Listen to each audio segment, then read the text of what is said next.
hello hi friends केमिति अछंती आज आपण मानकु ओएसटीटी रो जो एडमिट कार्ड आछि से विषय रे किछि इंस्ट्रक्शन दबाकू चाहूची आपण माने वीडियो टी को लास्ट जाय देखंतु आपण मानकर आज ओएसटीटी रो एडमिट कार्ड आसी जाईछि प्राय तो समस्त कर निज डिस्ट्रिक्ट रे ही एग्जाम पड़ीछि तो सेति पई म कहूची आपण एग्जाम हॉल को जिबा पूर्व कोन कोन डॉक्यूमेंट नै जिबे साथरे आउ आपणकर केते कोन अटेम्प्ट करिवे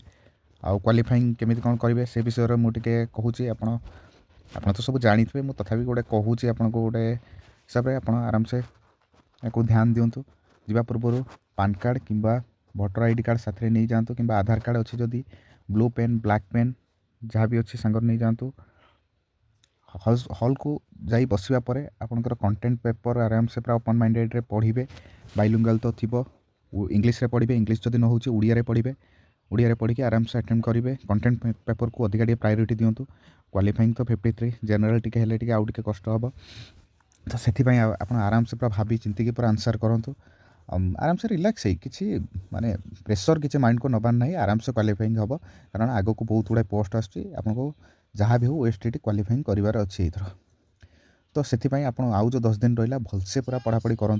जारी रखु जहाँद्वारा कि आप ओएसटीटी क्वालिफाइंग कले एसएसबी इलिजिबल हो पारे आरएसटी आगे आसो बहुत किसी वैकेंसी आगे आसो तो आपन को माइनस मार्किंग भी नहीं आप आराम से सब क्वेश्चन अटेम्प्ट करेंगे किसी भावेनि जोटा आसू जोटा न आसूँ भी अटेम्प्ट करेंगे